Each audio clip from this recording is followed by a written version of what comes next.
Endurance racing has taken the world by storm, and now it's the turn of the SsangYong Racing Series to have a crack at a two-leg endurance showdown at fabulous Pukekohe, led by the two-time series champion, Daniel Connor, the man to beat.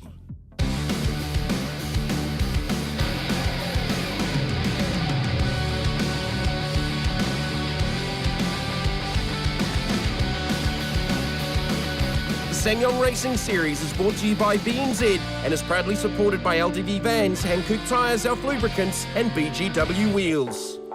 Pukekohe Park Raceway, the scene for the SsangYong Endurance Series, raced over two 90-minute legs to see who can handle the pressure of going all the way. A field of 26, either teams of two or just one driver, including it's great to see the return of the rising V8 star, Chelsea Herbert, having a crack at the SsangYong Racing Series Endurance Showdown. We know you've been racing 420 horsepower, the NZ V8s. How's the transition gone coming back to where it all started? Yeah, I've definitely got a bit more time to think about what I'm going to do between the straight and the next corner, so it's been good. I mean, it's real cool to be racing back with all these guys, but nah, it's been good so far. I'm really enjoying it. And it's also great to see the mighty midget superstar Michael Pickens. Yeah, the SsangYong Racing Series is a great entry-level series for any competitor, and it's good fun. I don't get to run them very often, but when I do, it's always puts a smile on your face, and you're always bound to bang some mirrors here and there. It's really neat. It's not my ute, so I don't want to bend it, so it's just about sort of easing into it and finding your braking points and whatnot, and the apex and all that. So the biggest thing is just keeping it one piece and handing it back over to Matt and letting him do his job. Great to see a superstar like Michael Pickens teaming up with Matt Gibson for the SsangYong Endurance Series. Very simple format, two 90-minute legs with a 30-minute pit stop window. Marble draw to see the grid for race one, led off by Hodgson and Cooper. And of course, the driving standards observer is Mark Pedersen. Great to see all these teams teaming up for the Endurance Showdown. Yeah, of course, of particular note as well is going to be Christina Orr and Alexander Whitney. Both those competitors are going to be individual races. That means that they're going to be doing 3 hours of running, so it's going to be a tall order for those guys. So this is the scene here at Pukekohe Park Raceway. The weather's fine, the track is good. Talk about a great field, 26 lining up for the start of the SsangYong Endurance Racing Series. What makes me laugh there, Brownie, is it's the start of an endurance race, and yet they're 5 abreast and one on the grass. Up until this point, I think the longest duration anybody's ever done is 10 laps. So to do 1.5 hours, it's an unknown, and these guys are having a crack going into turn one. And of course, one of the great things from the actual racing series is the fact that the guy or the driver, or the winner of the first race, has never actually been able to turn around with the reverse showdown in the top 10 and win the second race. So here, that all goes out the window. It's just basically a strategy of who can last and go the fastest, the longest. Well, look, this is what's staggering me. We're only halfway through lap one. I actually thought everybody was going to take it conservative because it's an unknown. We don't know about the brakes. We don't know about the engines. We don't know about driver fatigue, etc., etc., etc. So I thought everybody would have established themselves, maybe go line a train for a couple of laps, mate, but these guys have proven a complete liar of me. There we go. Already one of them's gone onto the grass. We haven't even finished the first lap. Turn it up. Yeah, look, it just staggers. Here we go, 4 or 5 abreast coming out of the hairpin. It just blows me away how competitive they are being, how early they are, and it's going to be interesting to see what kind of attrition takes place later on in the race. So it's fair to say the red mist has already taken over with the adrenaline, the excitement, and of course the unknown. But then of course these drivers, I think, will settle down and get into a nice rhythm and a bit of a race pace as the race goes into that 90-minute duration. We'll keep you up to date with how long the race has been going as we go on board. And there's also another little wee twist in the format for the Endurance Series, Mark.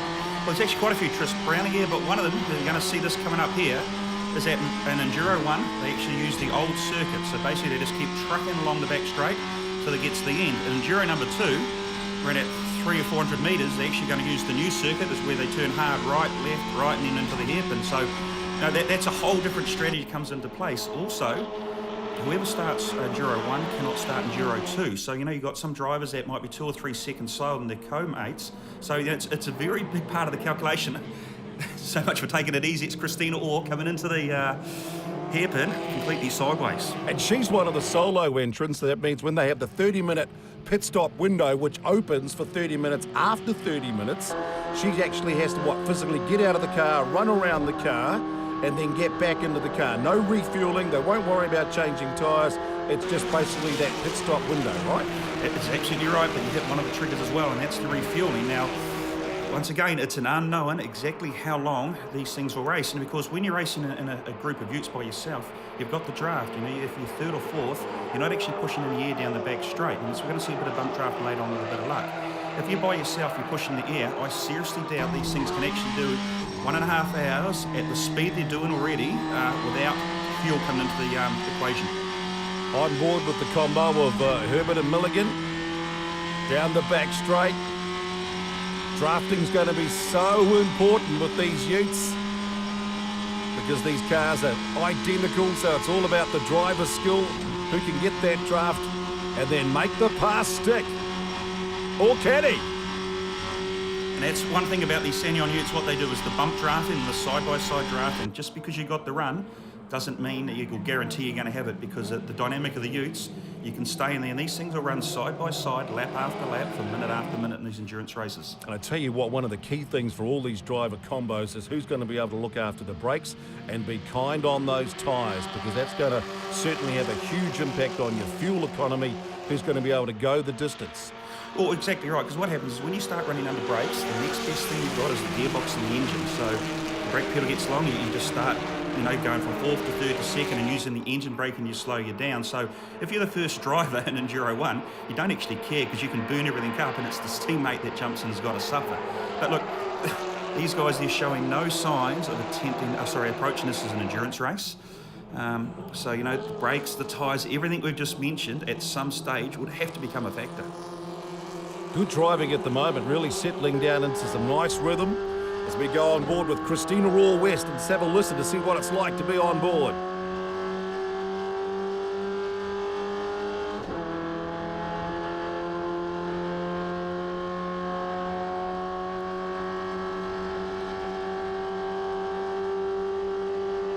Great example of how she did the bump draft without actually getting too close and bumping the other person over. Can she make the pass stick? And did that happen?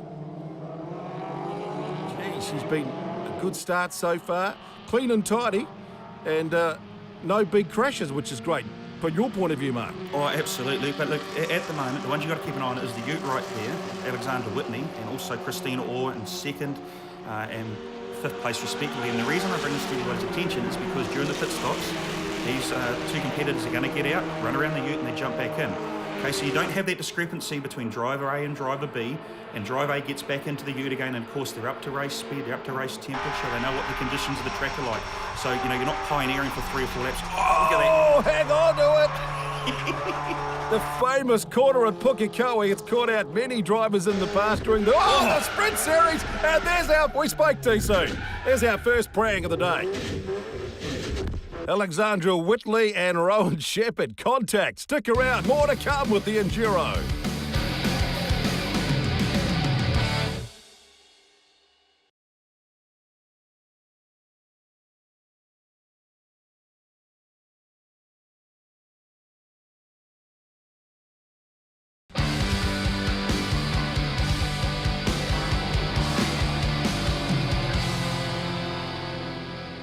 It's the SsangYong Racing Endurance Series. We're on board with Daniel Connor and Callum Edge, the youngest winner of the SsangYong Racing Utes.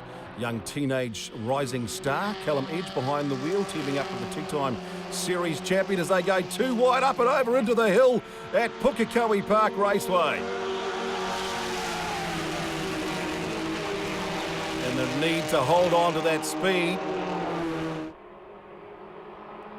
Bit of drafting going on here at the moment. That's the bump drafting I was referring to earlier, and that's worth probably 7 or 8 kilometres an hour when you get it right.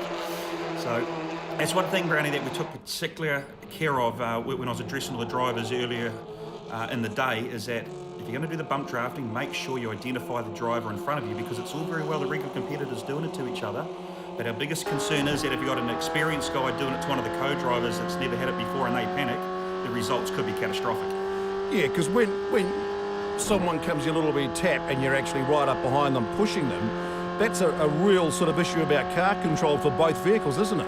Yeah, it is, and if you work in harmony with each other, it's going to work perfectly, and the has really good results. But if the guy in front decides that he hits the brakes, so the guy in back decides to duck out at the wrong time, and you hit the other ute, do another 5 or 6 kilometres an hour, it's going to spit them both out. So look, we mentioned everybody, if you're going to do it, make sure that it's calculated. Oh, we've got one of them just off on the grass at the moment, just overcooking the braking, going into the hairpin. Remember, in leg 1, the 90-minute showdown, they do the old layout of Pukekohe. Then they'll do the kink for leg 2. So this is a real challenge for the drivers, just to get back into that mood of what Pukekohe used to be like. The bumps are still there, the hill's still there, the drifting over the top still there, and the drafting down the famous straight into turn 1. Still one of the most famous, iconic corners in Kiwi motorsport. It's interesting there, Murray Brook actually given a bit of a hand signal to the shepherd ute in front of him. I guess what he's saying there is, look, let's work together and let's try to close the gap on the utes in front instead of battling each other, which does make sense. I was just about to say, was there a lot of sort of like teamwork going into the actual racing before the endurance series? They say, look, if we can team up because we know each other, or a lot of the drivers actually coordinating how they're going to approach it from a strategy point of view? Brownie, it was kill or be killed. It's a good tactic, isn't it? It was, yeah, very ruthless. You take me out, I'll take you out. Yeah, we saw a lot of that, and that's part of the dynamic about this whole SsangYong Racing Series.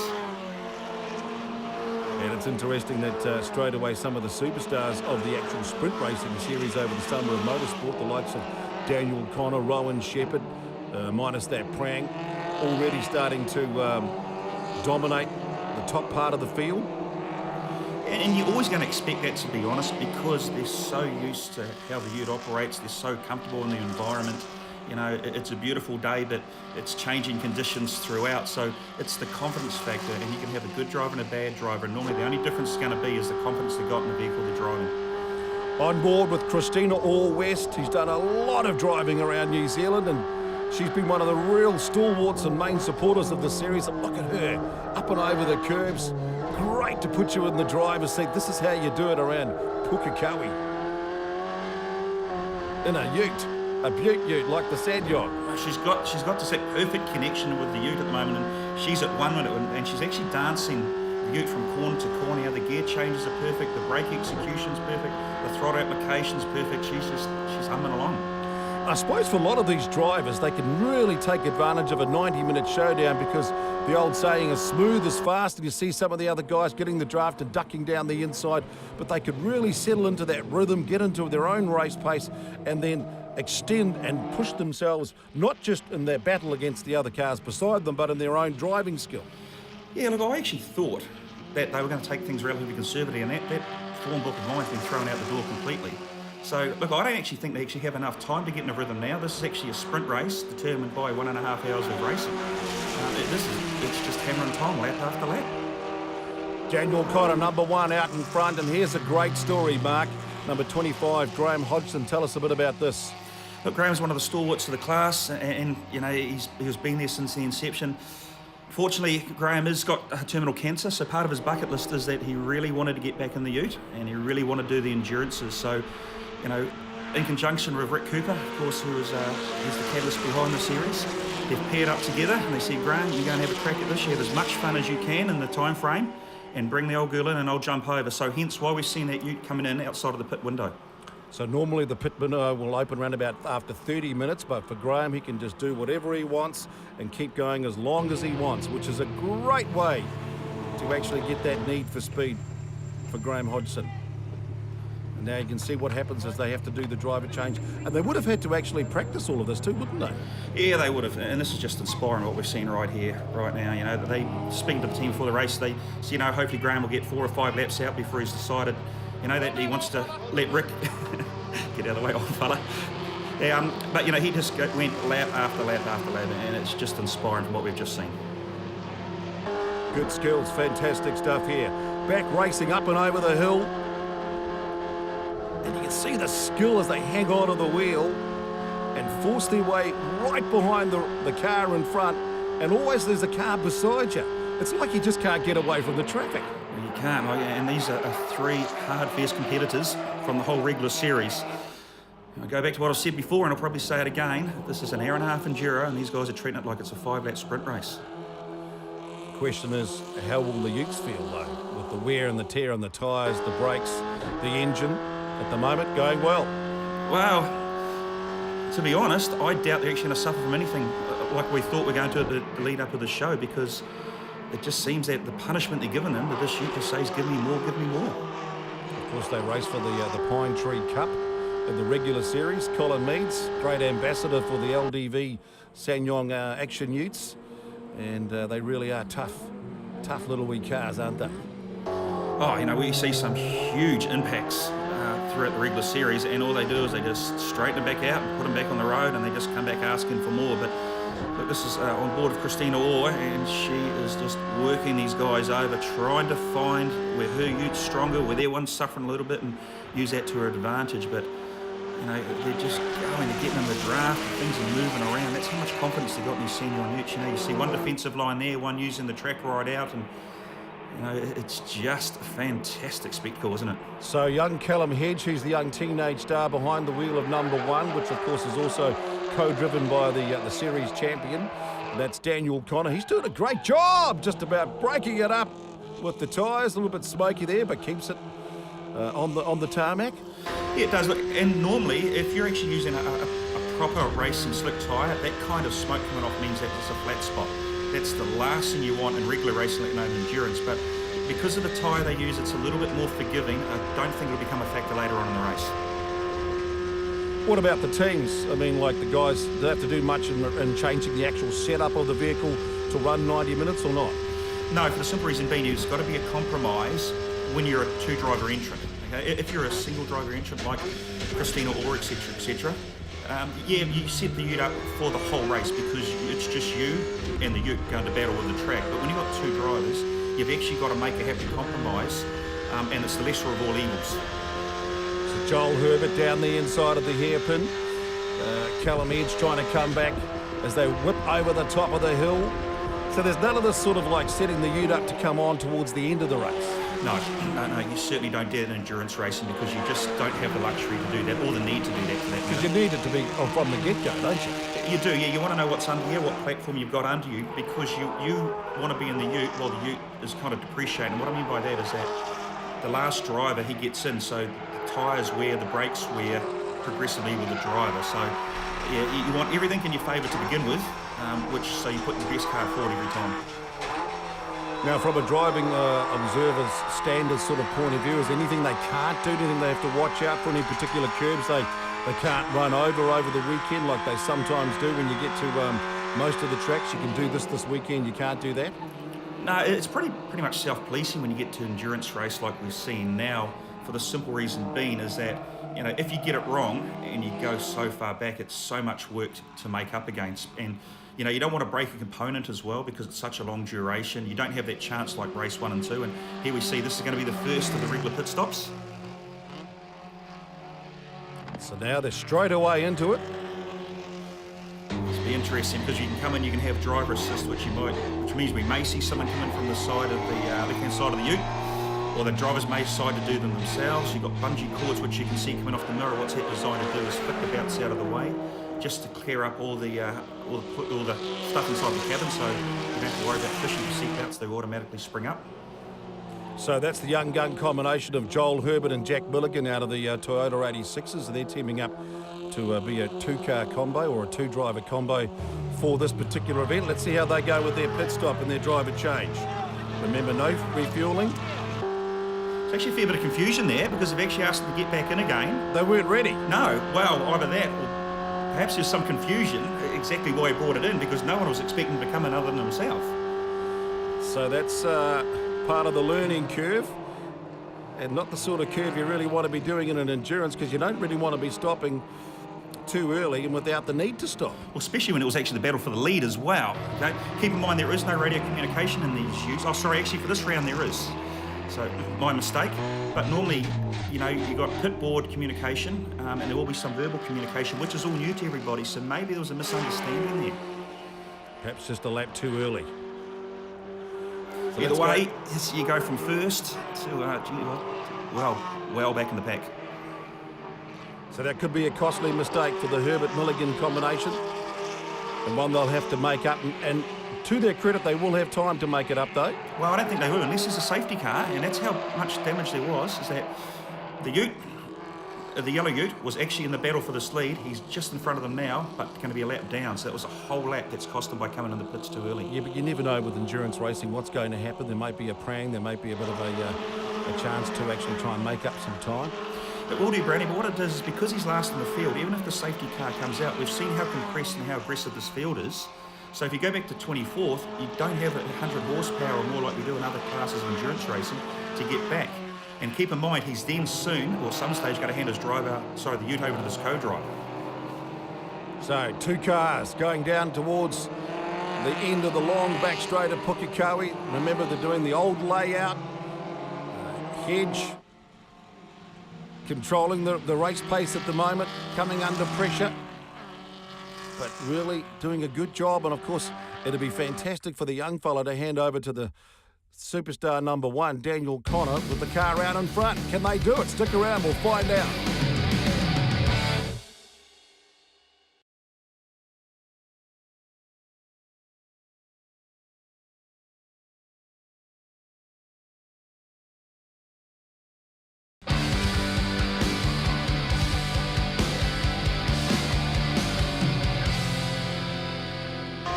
Well, it's a great day for racing at Pukekohe Park Raceway. This is the SsangYong Endurance Series, 90 minutes over leg 1, the old course at Pukekohe, 42 minutes into the race. Rowan Shepherd, one of the superstars, out in front of these SsangYong Action Utes. Remember, they have 2 drivers or 1 driver, a 30-minute pit stop window, which is now open. Yeah, what we're going to see here, we're going to see the 2 driver combinations. If they've got their strongest driver in, they'll wait till the very, very last possible minute before they bring that ute in and put the slowest of the 2 in. So it's part of the calculation of saying that Rowan Shepherd, who's probably the faster of the 2, is coming at the earliest convenience. So maybe he just wanted to get out of the traffic, get the other young fella in and let him have a bit of a crack. It's not like they do like one leg with the fastest driver and then they do another pit stop and bring him back in, like one does 30 minutes, one does 30 minutes, and the other one finishes off? No, not at all. You play to your strengths and you minimise, I don't want to say weaknesses, but you know, the driver doesn't have as much car speed. But this is interesting.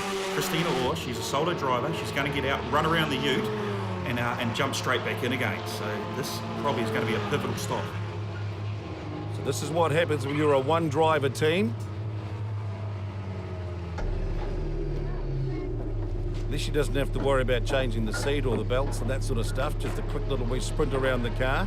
And that's quite a key point you just mentioned there, Brownie. You know, if you've got a front driver that's a little bit shorter, you've got to adjust the seat belts, and that just takes seconds and seconds to make that adjustment happen. So it's going to be interesting too to see if the one-driver combo can outdo the two-driver combo. And I say a combo because it's basically that one driver in the team doing that little wee dash around the car. There's Pickens and Matt Gibson. Wow, what a combo that is. Well, we had a bit of a visual cue going back to your original question. Christina Orr, Rowan Shepherd essentially come in line astern. Christina Orr definitely left the pits a lot sooner than what the Rowan Shepherd ute did. So looks like that one driver setup is going to be faster. Now let's see where Christina Orr rejoins the race with Callum Edge in the number one ute. One of the stars out in front. And Edge has certainly got the edge on Christina Orr West, but that was still a quick stop for her.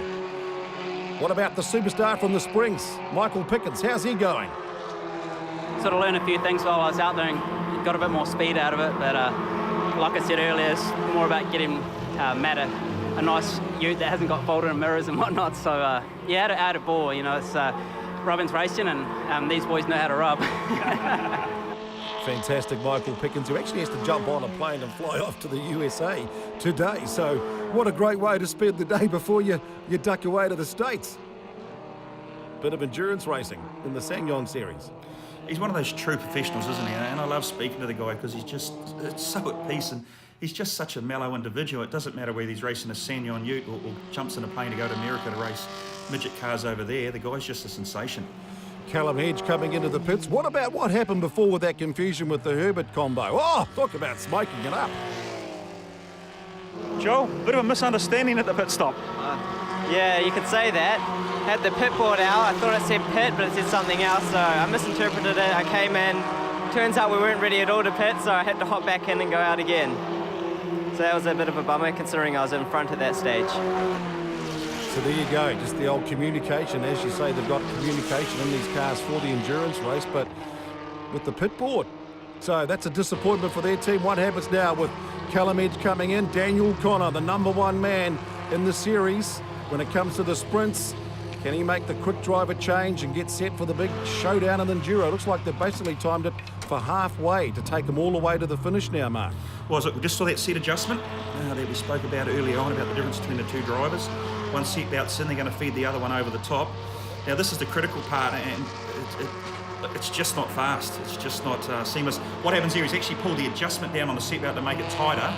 It wasn't actually plugged in, so that was a bit of a misunderstanding. So you've got to reset the seatbelt, plug it back in, and these are just seconds being lost, just wasted away. And remember, compare that to that very quick stop by Christina Allwest, driving solo. So she just jumped in the car, ran around the car, straight back into the car. This is Daniel Connor now, #1, coming out of the pits. And we're hearing that Christina Allwest is coming over the top of the hill. This could be the turning point in leg 1 of the Enduros. There is Connor coming out of the pits, and here comes Christina Allwest, who is going to get the lead in leg 1 of the Enduros. We're down to a sprint finish. Oh, Christina sweeps past into turn 1. And she maintains that lead. Daniel Connor with a bit of work to do, but I got to say, young Callum Edge has given him a great opportunity in the race after a good drive. Callum, mate, congratulations on an absolutely outstanding first stint. Yeah, really tough battle battling with Christina and Joel. They started off P8 and just slowly made my way forward, and then ended up by them, and they just had to hold them off. Must have been nervous for the young teenager, you know, teaming up with the #1 driver in the field. He's given him a good car and a great position, so now it's up to Daniel to be the man. Keep in mind, he's actually a bit of a pioneer for the next two or three laps until he decides exactly how much he's got under him. But saying that, mate, the guy's made me look like an absolute idiot by making that comment, because he just passed the lead of the race. So he's just straight into the action. So can Christina Allwest come back? They'll be too wide. Around the famous bump part, they'll flick it out to the right, bump it back to the left. She's got the inside drive. Connor, Christina Orr, who's going to get that drive down to turn 1? Remember, we're now virtually into a 30-minute sprint, virtually. It's interesting, she's actually got glove on. Oh, down the inside. Talk about chopping and changing. So what's that, 3 lead passes for the lead in the space of half a lap? But that was just 1 lap. And that's what I love about the SsangYong Ute. It's just so dramatic. The racing is so aggressive, yet so finesse. I dare you say that word at the same time. It's such good racing. Another one of the women in motorsport at the moment, Alexandra Whitley. She's had a fantastic summer and doing a good job here as well. She's going to make a phone call to order a pizza if she's just changing some kind of display, but it's actually a cell phone. They stick to the dash, and it gives them an idea of what their lap times are, you know, how fast they were from one lap against the next lap, etc. So it's good information to have. You'll see the Australian flag on board of her car, of course. Great to see an Aussie racing in New Zealand. Plenty of Kiwis doing a fantastic job dominating the V8 supercars at the moment. Great to have someone from the Trans-Tasman coming the other way.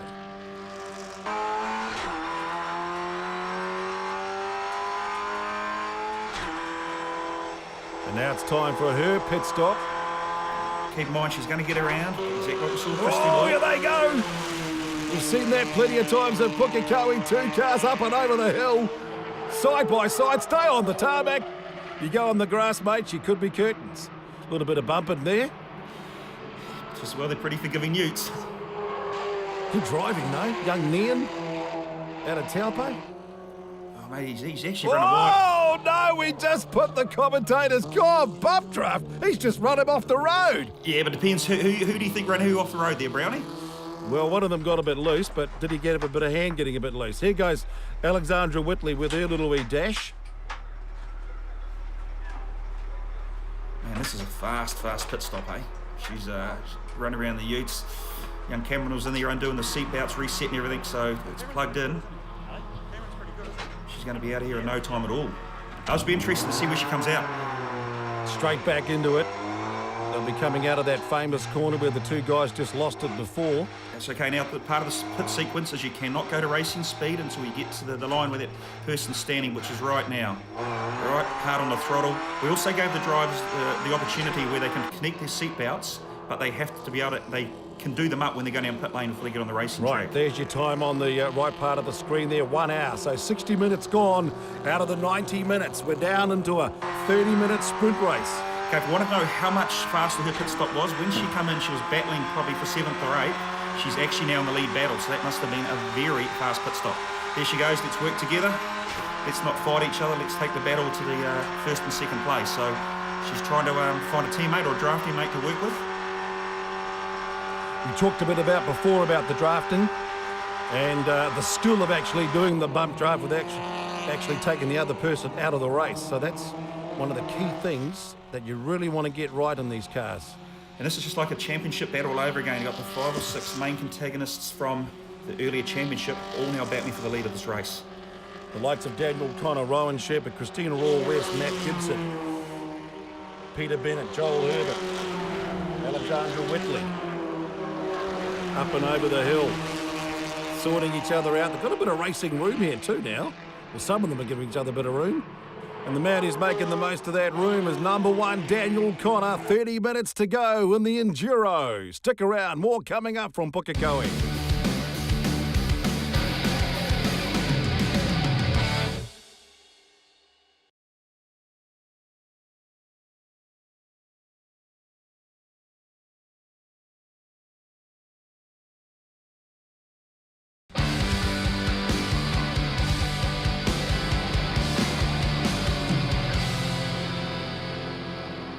So it's the SsangYong Racing Series. This is the Endurance Series, 1 hour and 10 minutes into the 90-minute first leg.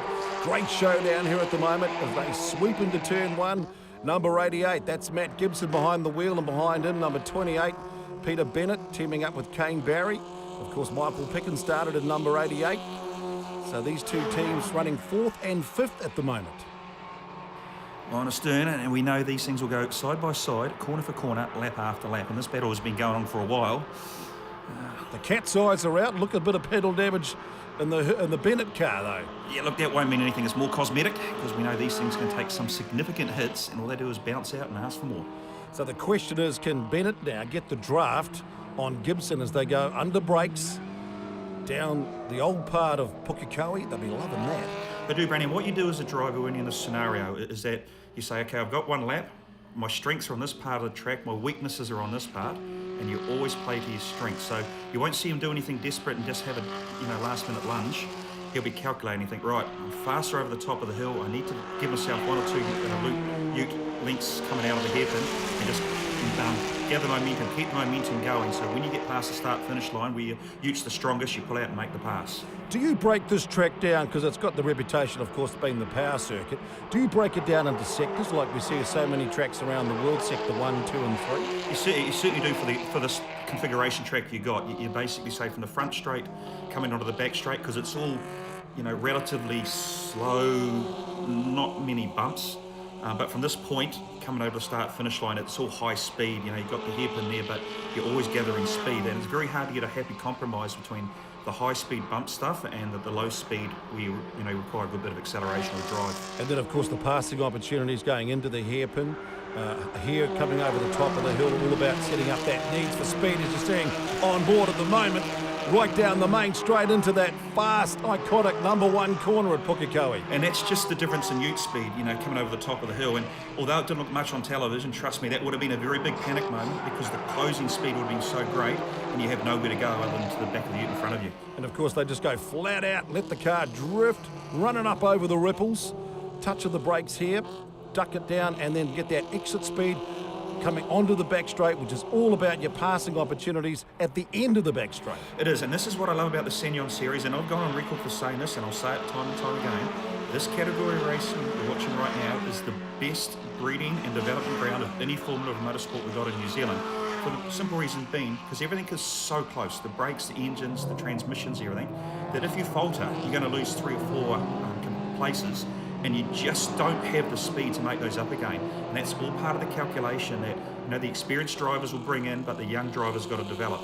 Well, you look at the likes of what Hartley and Earl Bamber have just recently done with Le Mans and the experience that they showed, the skills they've developed. You looked at what, you know, the young stars are doing in the V8 supercars, how the Gears and the Jandal are dominating the battle between Holden and Ford across the Tasman. And it's these tracks, these sort of classes, which are developing, as you say, the driver skills for our stars of the future in the cars. Oh, and that's what gives these guys so much confidence to see these battles that we've seen lap after lap, is because they've started off with these, you know, development formulas, you know, whether it be the SsangYong Series or Formula Fords or Formula Vs, and because they don't have horsepower, huge wings, huge anything, they have to develop their skills, and that's what we see taking through to greater success later on in their careers.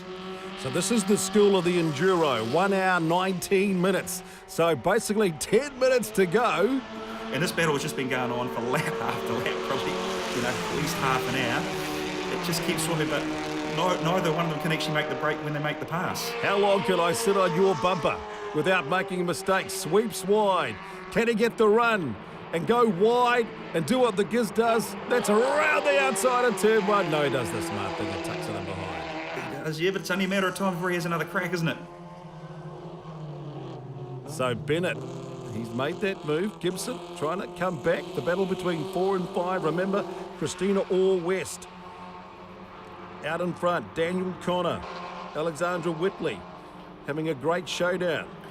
We have to mention Peter Bennett, who's actually the lead ute in these two here. He's relatively new to this category. He's actually relatively new to motorsport in general. So for him to be taking the battle on to some illustrious company that he's got trying to go around the outside of him now, just shows how quick a driver can actually develop into a successful winning driver. A little bit of debris coming off from the back of the car. Gibson trying to go right round the outside here at the famous hairpin.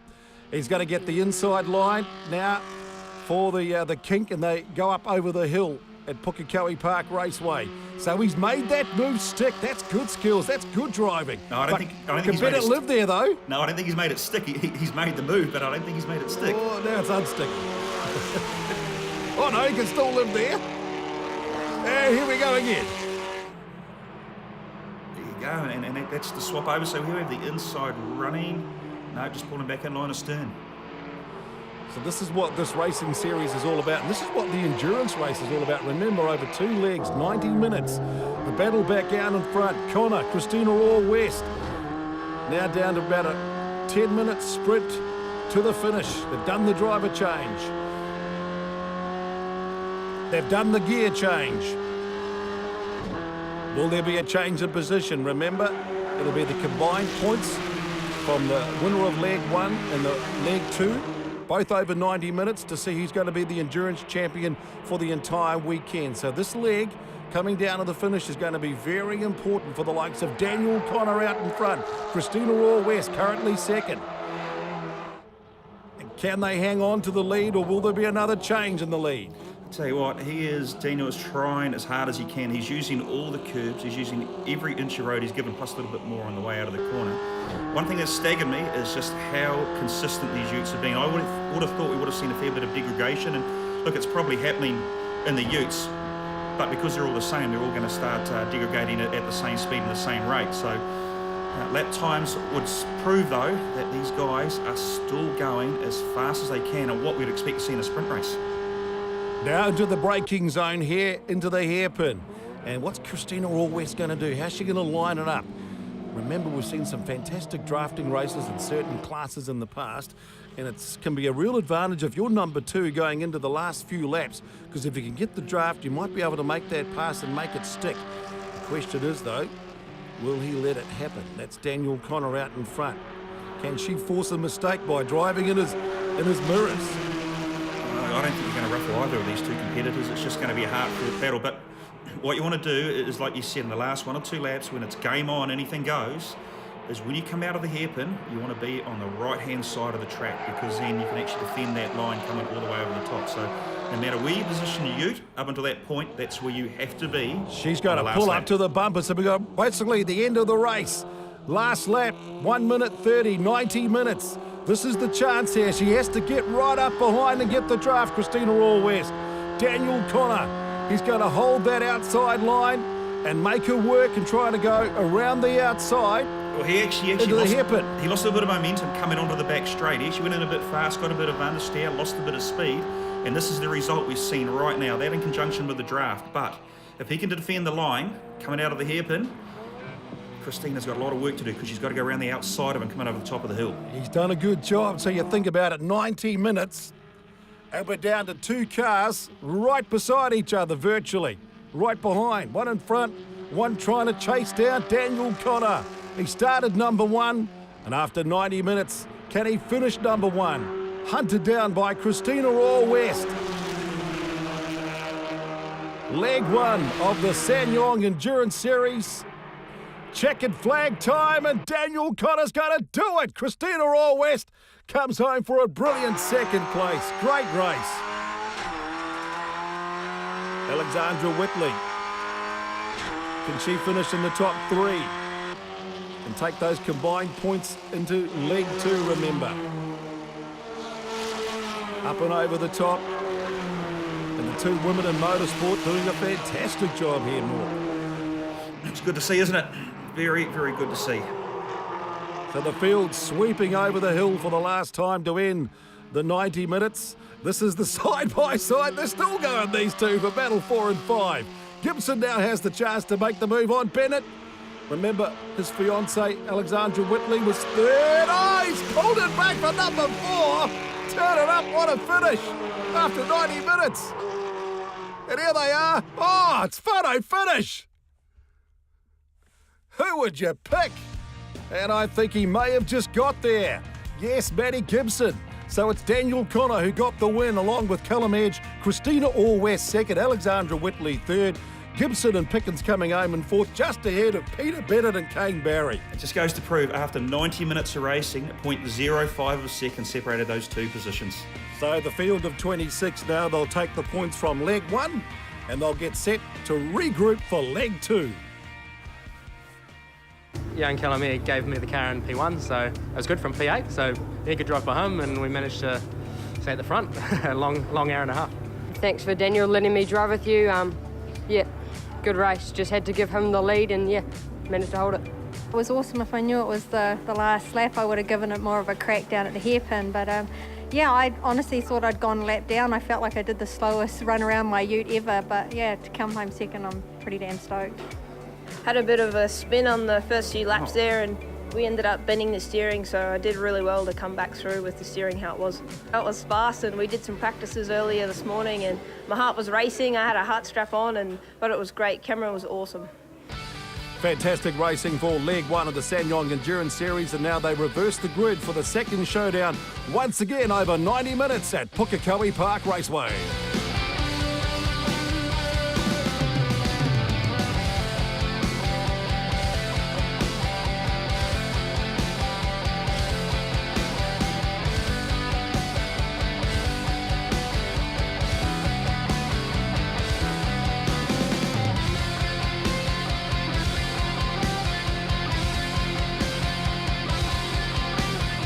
The SsangYong Racing Series is brought to you by BNZ and is proudly supported by LDV Vans, Hankook Tyres, Elf Lubricants and BGW Wheels.